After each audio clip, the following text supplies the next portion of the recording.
Olá, nesse vídeo eu vou falar sobre a amamentação na gata com esporotricose, tá?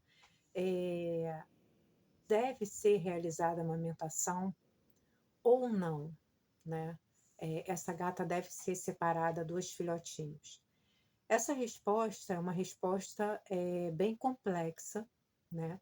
Não é uma decisão fácil, tá? Simples. Por quê? Porque tem que ser analisado aí, vários setores, tá. Você tem a questão da esporotricose, né, da possível contaminação dos filhotes, quando a mãe ela tem esporotricose, né.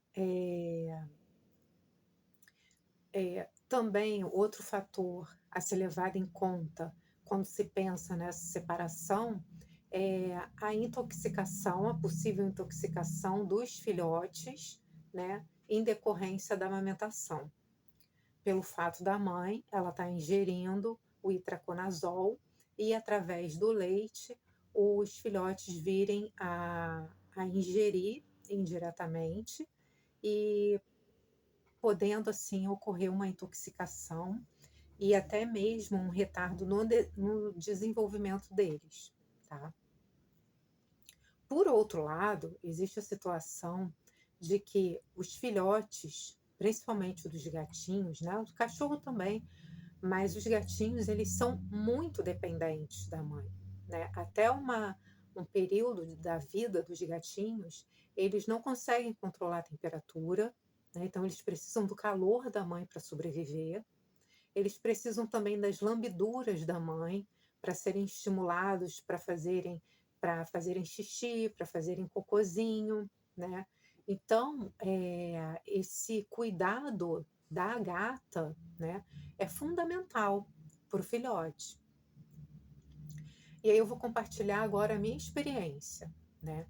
A minha gatinha, ela tinha só uma lesão e era na boca, né. Eh, os filhotes, teve um que posteriormente ele não nasceu com lesão, posteriormente ele apresentou uma lesão e recentemente, ele foi diagnosticado, mas agora ele tem mais de 6 meses, com esporotricose, tá. Aí a gente fica na dúvida, como ele foi amamentado, será que o organismo dele reagiu e ele não apresentou a cicatrização? Houve a cicatrização da lesão e já era esporotricose? Porque quando ele era filhotinho, não foi feito nenhum exame. E ele também não foi, examinado em relação àquela lesão, tá? Porque ela apareceu e depois de um tempo ela cicatrizou, né. E aí como reagiu, eu descartei a possibilidade também, da esporotricose. Mas com o retorno, né, ele foi realmente diagnosticado com esporo. Então fica aí em aberto, de 5, né, um apareceu com lesão, com 7 meses de idade aí foi diagnosticado com esporo. Então a gente não pode nem dizer que foi em decorrência desse contato, tá. Ela amamentou os filhotes, eu não separei os filhotes, tá. Ela já tomava itraconazol. Os filhotes dela, né, os meus filhotes, eles apresentaram diarreia, eles, durante até, assim, 1 mês e meio, eles eram bem fortinhos, lindos, lindos, lindos. Depois ela teve uma queda, eu acho que é de tanto amamentar muitos filhotes, e aí ela já estava em tratamento, a esporo ela, eh, ela veio de uma forma mais intensa, mais agressiva, então ela ficou um pouco debilitada. Aí nesse momento, automaticamente ela foi rejeitando os filhotes, tá, e graças a Deus, a mãe dela adotou os netos, e ela também tinha tido filhote, mas não na minha casa, né. Ela teve uma outra cria simultaneamente, e ela adotou também os filhotes, os netos dela aqui em casa, como filhos dela. Então ela fazia tanto a proteção como amamentava. Mas a mãe era a mãe mesmo, ela não levou os filhotes com ela, né. Ela deixou os filhotes com a filha, mas ela, como se fosse assim, ela suplementava a alimentação. Era de uma inteligência, assim, extraordinária, sabe.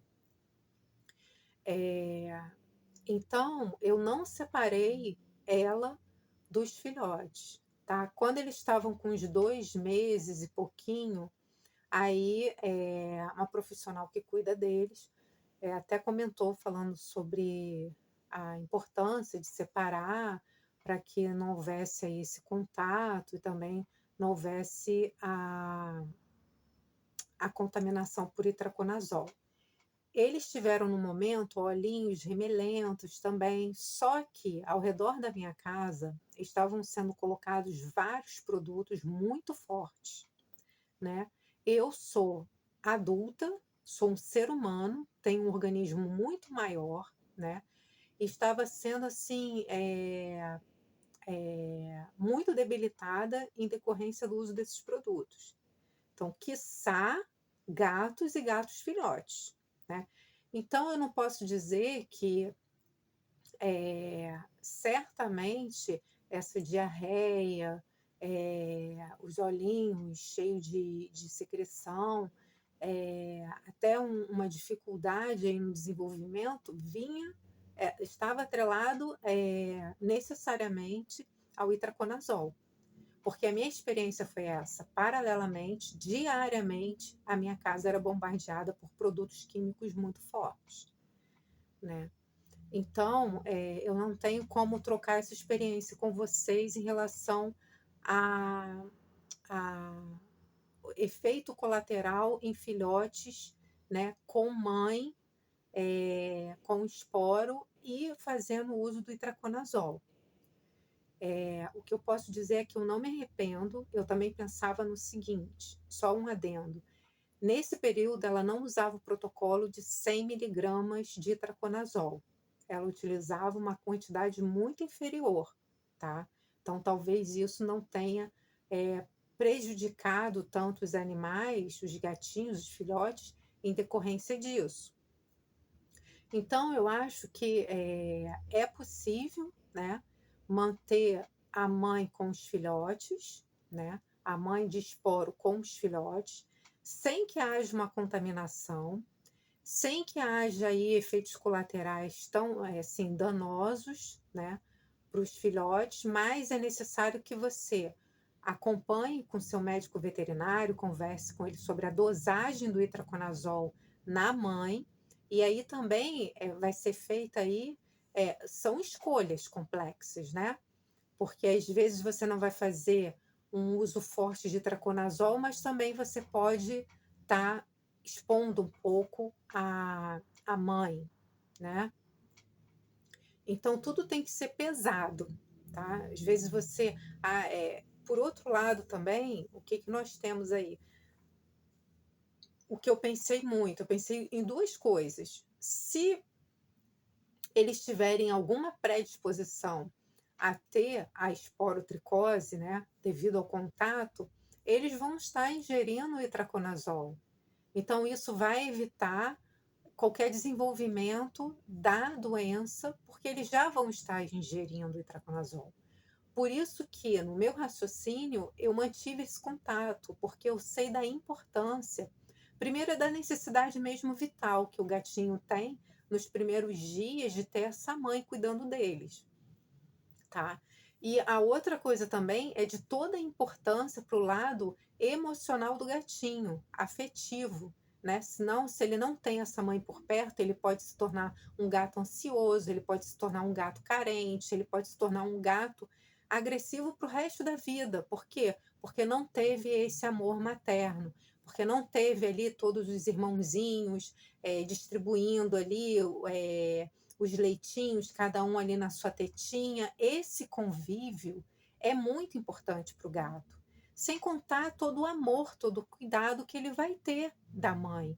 E vai ser, se esses gatos permanecerem juntos, isso vai ser fundamental para um convívio perfeito no futuro. Eu não tenho problema nenhum com eles. Olha que eu tenho 10 gatos que convivem, de forma simultânea, e eles não brigam entre eles exatamente por isso, né. Então assim, não é uma decisão simples, é uma decisão complexa, onde tem que ser colocado aí na balança a saúde da gata, em que estágio que ela está, né, se é importante aí, seguir um protocolo mais radical, se pode malear e protelar um pouco em prol desses filhotes. Qual é o estado de saúde dessa mãe também, se ela apresenta muitas lesões, né, eh, se esses gatinhos eles estão reagindo de alguma forma negativa a essa ingestão indireta de itraconazol. Então é importante também esse acompanhamento dos filhotes, tá. Eu mantive, ela amamentou os filhotes, com mais de 2 meses que ela começou a rejeitar, porque ela teve realmente uma queda, né, da imunidade, eu acho que até em decorrência, ela é uma gata de pequeno porte, e ela teve 5 filhotes. A mãe dela teve 3, né, na primeira gestação aqui em casa, na segunda teve 4 e ela sendo pequena, ela teve 5, e já com a lesão. Então assim, o organismo dela precisava de nutrientes e não de distribuição de nutrientes para a formação de outros seres. E ela ainda passou pelo parto, ela foi uma ótima mãe. Ela não foi uma mãe, assim, tão experiente como a mãe dela, mas foi fundamental para os filhotinhos e graças a Deus deu tudo certo. E Deus, assim, também abençoou colocando a avó, né, para cuidar dos filhotes. Então essa foi a minha experiência. E lembre, não é uma decisão simples, é uma decisão complexa, onde tem que colocar aí vários fatores na balança para ser decidido o que é melhor, tanto para a mãe com esporo, como para os filhotinhos também, tá bom? Então espero ajudar aí com essas informações e essas reflexões. E até a próxima.